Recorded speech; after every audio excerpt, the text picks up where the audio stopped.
د قلم مبارکه سوره چې د قران عظیم شان اتشپیتمه سوره ده په مکی معظمه کې را نازله شوې ده 250 مبارک آیاتونه لري تلاوت او پښتو ترجمه یې لومړی آیت څخه اوري بسم الله الرحمن الرحیم د الله په نوم چې ډیر زیات مهربان پورا رحم درونکی دی نون والقلم وما يسطرون ما أنت بنعمة ربك بمجنون وإن لك لأجرا غير ممنون وإنك لعلى خلق عظيم نون قسم دی په قلم او په هغه څه چې لیکونکی لیکي ته د خپل پروردګار په پیژوینې سره لیونی نه او په یقیني ډول ستاسو لپاره داسې اجر دی چې د هغه لړۍ هیڅ کله پای ته رسیدونکې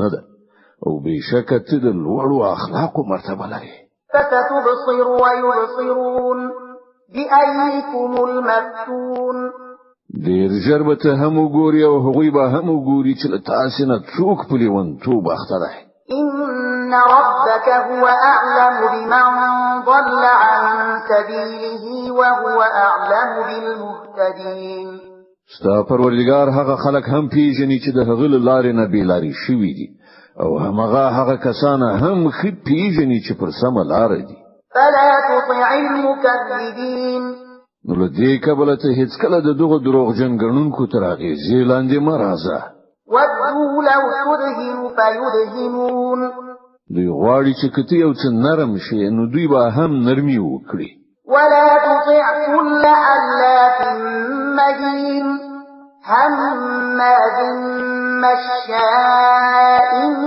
بنميم مناع للخير معتد أثيم عتل بعد ذلك زنيم أن كان ذا مال وبنين اڅکله دیو داسې چاته راغیزي لاندې مرزه چې زیات قسم خور او بی اعتبار دی پیغورونه ورکوي خبري وړي راوړي د نیکی منکون کیده په ظلم او زیاتی کې لا حد تیریدونکی دی سخت بد عمل دی دلازار دی او د دې ټول عیبونو ترڅنګ بدذات دی په دې اساس چې هغه د ډیر شتمنۍ او اولادونو خاوند دی إذا تتلى عليه آياتنا قال أساطير الأولين کله چې هغه ته زمونږ آیاتونه ورول کیږي نو وایي چې دا خو د پخواني وختونو افسانې دي سنسمه على الخرطوم ډیر ژر به موږ د هغه په پوزه باندې داغ ولګو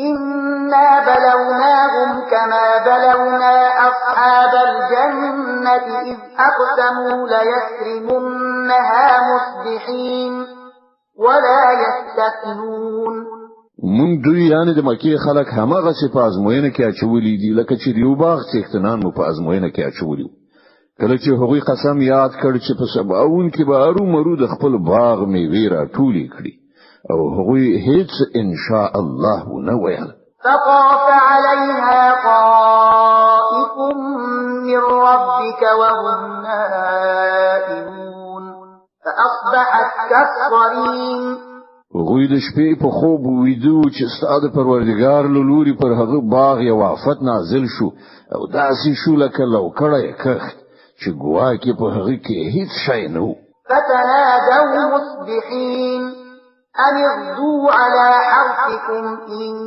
كنتم صارمين په سباون کې هغوی یو بل ته سره نارې کړې چې کله میوه ټولونکي یاسنو د سهار په توره خړه کې د خپل کخت خواته ورشي فانطلقوا وهم يتخافتون ألا يدخلنها اليوم عليكم مسكين وغدوا على حرد قادرين نو خوځیدل او پټ پټ سره ویل چې نن به په باغ کې تاسو ته هیڅ یو به وزله را نشي وګوي د څنو ورکولو د تصمیم په نیولو سره سهار په توره خړه حالت داسې په بیړه ورغلل چې تا به ویل هغوی د میوې په ټولولو برلاسي دي فلما رأوها قالوا إنا لضالون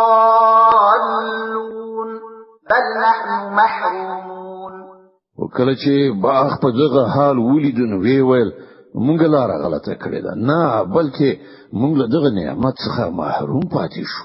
قال أوسطهم ألم أقل لكم لولا تسبحون.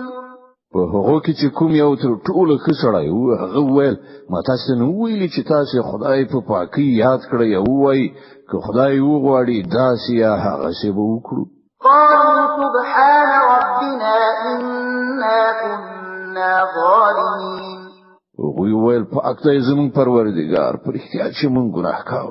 فأقبل بعضهم على بعض يتلاومون.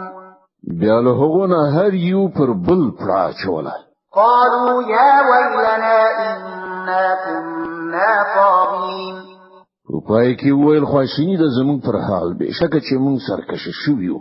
عسى ربنا أن يبدلنا خيرا منها إنا إلى ربنا راغبون. کېدای شي چې زموږ پروردگار مونږ ته په بدل کې لدین الله خو باغ را په برخه کړی مونږ خپل پروردگار خواته ورګرځو. كذلك العذاب ولعذاب الآخرة أكبر لو كانوا يعلمون. همداسې وی عذاب او د آخرت عذاب لدین هم ډیر لوی دی کاش کې دوی په دې پوهېدلای. إن للمتقين عند ربهم جنات النعيم. په باوري ډول خدای ویریدونکو خلکو لپاره د حقوق پروردگار په وړاندې په نعمتونو مالا مال جنتونه دي. أفنجعل المسلمين كالمجرمين. ایا موږ د امر منونکو حال د مجرمانو په څیر کړو؟ ما لكم كيف تحكمون. پر تاسو څه شوي دي؟ تاسو څنګه حکم صادروي؟ أم لكم كتاب فيه تدرسون إن لكم فيه لما تخيرون. ایا له تاسو سره کوم کتاب شته چې په هغه کې تاسو ولولئ چې تاسو لپاره ارومرو حالته همغه څه دي چې تاسو د ځان لپاره خوښوي؟ أم لكم أيمان علينا بالغة إلى يوم القيامة إن لكم لما تحكمون. یانو آیا تاسو لپاره پر موږ د قیامت تر ورځې پورې چې داسې ژمنه او تړون ثابت دی چې تاسو ته به همغه څه وي چې تاسو حکم صادروي؟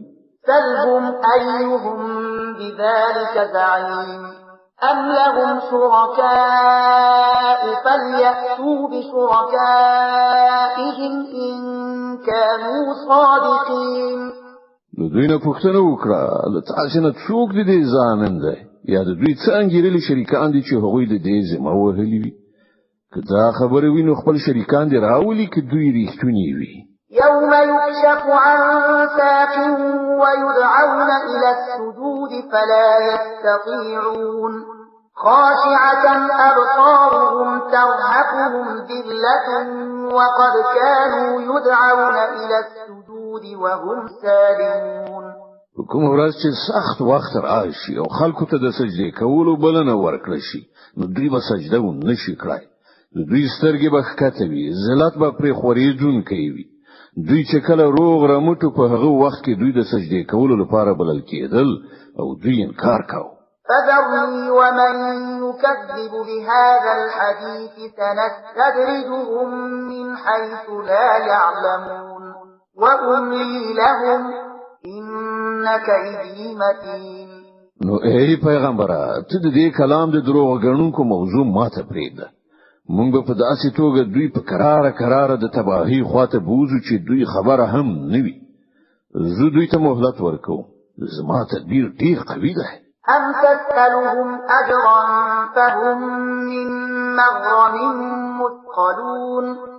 تل دوی نه څه اجر غواړي چې دوی د جریمې د درانه پیټي تر فشار لاندې کیږي. أم عندهم الغيب فهم يكتبون. له دوی سره د غیب اسرار دي چې دوی هغه لیکي. فاصبر لحكم ربك ولا تكن كصاحب الحوت إذ نادى وهو مكظوم.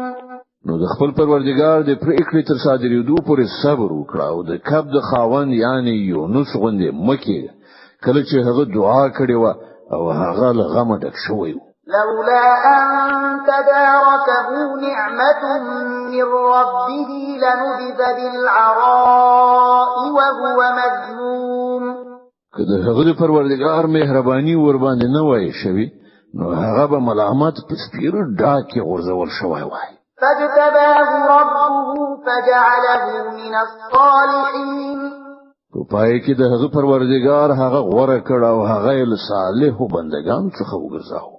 وَإِن يَكَادُ الَّذِينَ كَفَرُوا لَيُزْلِقُونَكَ بِأَبْصَارِهِمْ لَمَّا سَمِعُوا الذِّكْرَ وَيَقُولُونَ إِنَّهُ لَمَجْنُونٌ وَمَا هُوَ إِلَّا ذِكْرٌ لِلْعَالَمِينَ. کله چې دغه کافرانو د نصیحت کلام یعنی قرآن اوري چې ته هغه لولې نو تاسو داسې سترګې اړوي چې گویا ستا په کې به وخوي او وایي چې د هارون مرو لیوانای دی. په داسې حال کې چې دا قرآن خود ټول نړیوالو لپاره یو نصیحت دی.